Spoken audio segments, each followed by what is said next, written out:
Full transparency, I don't bake. I cook, I sear, I simmer, and I throw garlic at things and call it a day. But every once in a while you come across a recipe that it looks almost so foolproof that you just gotta say, I'm gonna try that. So on today's episode, we're gonna be making the New York Times legendary recipe, a plum torte. Plums are in season right now. We have some amazing plums that are just juicy and sweet. I think we're gonna really do well with this. At least I hope so. So come along, we'll work on this together and hopefully we'll come out with something that's so amazing that, you know, it'll make you feel like you trained in a Parisian patisserie. All right, let me show you what ingredients we're using. To start off, we have 3/4 to a cup of sugar, a 1/2 cup of unsalted butter, or 1 stick, 1 cup of sifted unbleached flour, a teaspoon of baking powder, 2 eggs, 24 plums, excuse me, this is 12 plums, but we're gonna halve them, so 24 halved plums. And to top it, some lemon juice, and a little bit of cinnamon.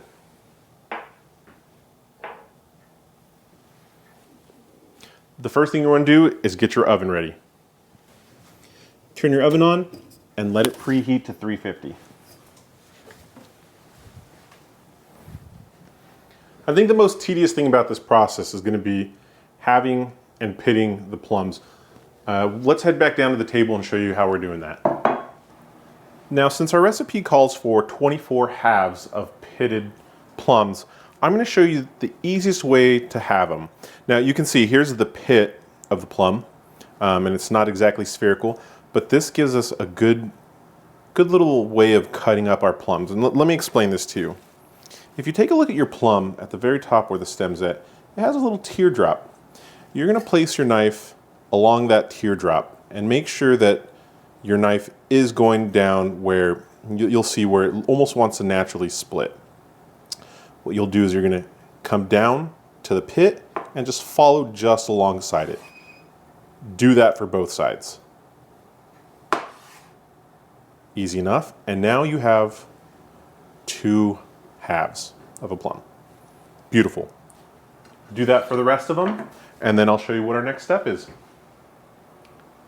I just want to show you real quick this beautiful rich color on these. See that deep plum color on the outside, that nice blood orange, blood red interior. These are perfect and ripe. The next step calls for your butter to be creamed along with your sugar. You can do that with a hand mixer, or in this case, we're going to be using the KitchenAid, an electric mixer. And we have a mixing head here that's going to help us out. You do want to make sure that your butter is room temperature and soft and not cold, because it will not cream very well. What we want to do to help our butter cream up easy is, one, like I mentioned, make sure it's at least room temperature. This is the summer, so butter tends to get soft real quickly. The other thing that I'm going to do is just cut these up into smaller chunks. Take that, throw it right in.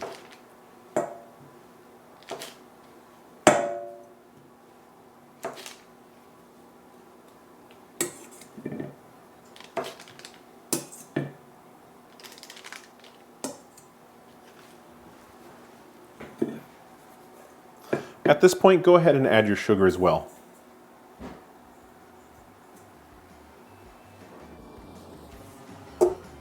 We're at our KitchenAid. Seat our bowl properly. Lift the bowl.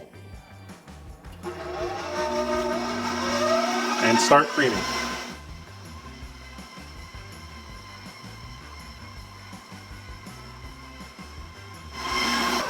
All right, let me just show you what this looks like.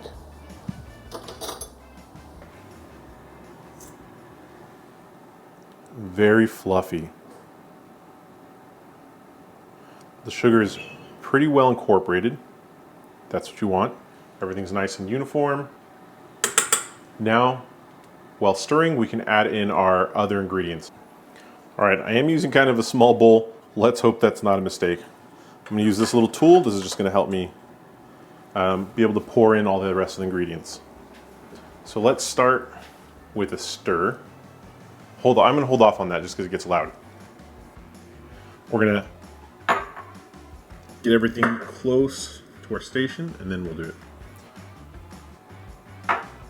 All right, so this is where the recipe says to start throwing everything else in. Flour.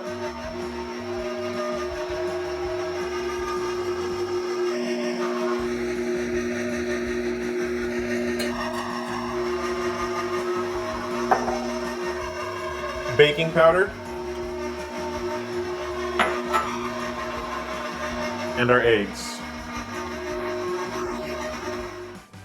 Hey folks, while editing I spotted a big no-no. I just want to make sure that you always know not to put your hands in a moving mixer.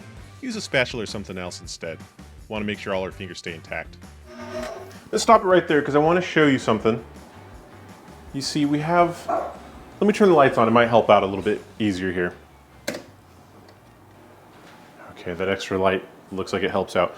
You can see we still have a little bit of flour there. Just take a spatula, be a little bit of baking soda, or baking powder, excuse me, and then also go ahead and just pull some of this out. It's fine. We're going to continue to mix just a little bit, but this is the batter consistency we're looking for. Now the item that you actually need is something that you're going to be baking everything in, and that's this springform pan. It's 2 pieces with a little locking mechanism. It just locks together just like this. And we're going to dump all of our batter in. Take your batter and we're going to start spooning it in.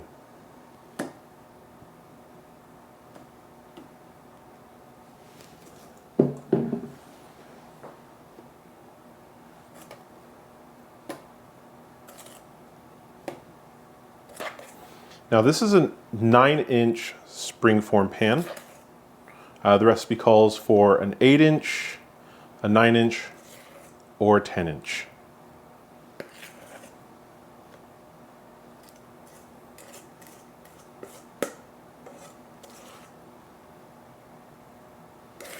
This batter is thick.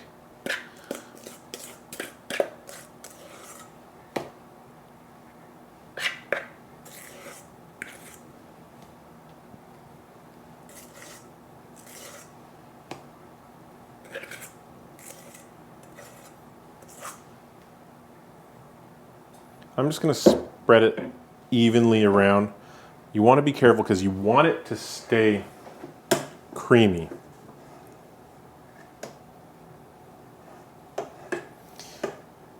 And if you spread it around too much, it's going to start to collapse a bit.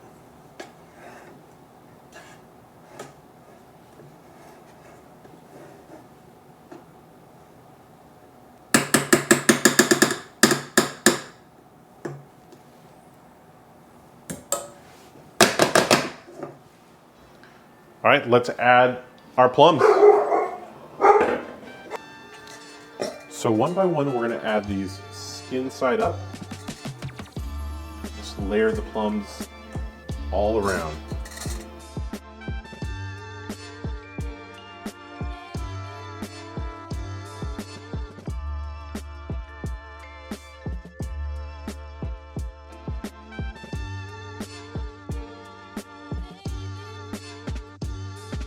All right, so we didn't use them all. There's a little bit left over. I think now it's time to throw this in the oven. The recipe doesn't call for it to be covered or anything like that. So let's head back to the oven. With our preheated oven at 350, I've centered the racks so that way it's kind of in the middle of the oven. You're gonna take this and just place it in the middle of that rack.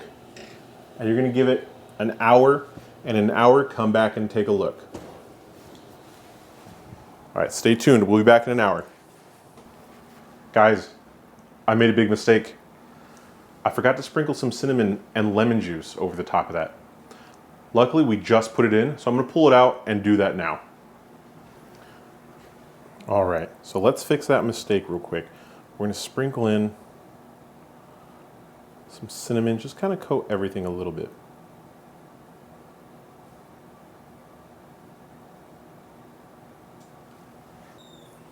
It didn't say how much in the recipe lemon juice, but I think that's plenty right there. We probably only want a hint of lemon juice in there, but I'm sure that'll be fine. All right, I'm gonna put this back in the oven and we got our hour to go. All right, guys, I want you to look at this. This is looking super good. Let's see if I can pull it out. Oh my goodness.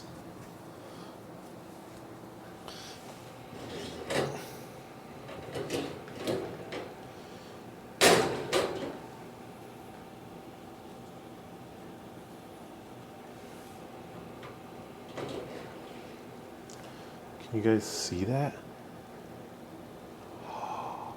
Looks really fluffy. All right, I'm gonna take this over to the table. All right, pulled out of the oven. We have it on a cooling rack. We're gonna let this cool down, and in the meantime, let's make some whipped cream to top our slices with, all right? I'm gonna show you how we're gonna do that. One of my least favorite things to do is hand whisk whipping cream, but we're gonna do it. I think it's gonna come out great. So here's a little heavy whipping cream, a little bit of homemade vanilla. We're just gonna use our whisk and bowl and see how that goes. All right, everyone, look at our finished product here. It looks real fluffy. Everything. I mean, look, the hand whipped whipped cream, the plums. I think we got to take a bite now.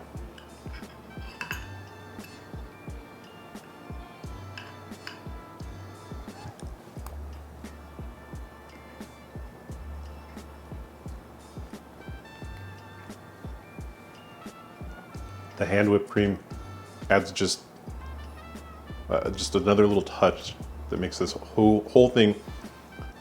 I can't even talk. It's pretty good. Yeah, the hand whipped cream, it just ties everything together. I think with the in season plums and this you know what, this recipe is so easy. Look, if this isn't something that you keep on hand, you're crazy. I was thinking about it, and you could do this with so many other different fruits. I think if peaches were in season, I'd use some peaches for this. Blueberries would be great. Apricots. Wow, this is great. Anyways, everyone, thank you for tuning in. I hope you enjoyed it. I hope this is a recipe that you guys can do. Honestly, it was so easy. I was doubting myself of how easy it was, but it came out really good. And the way the plums just kind of jellied, I love it. All right, everyone, thank you very much. You have a great day, great evening, great morning, whatever it is. Bye.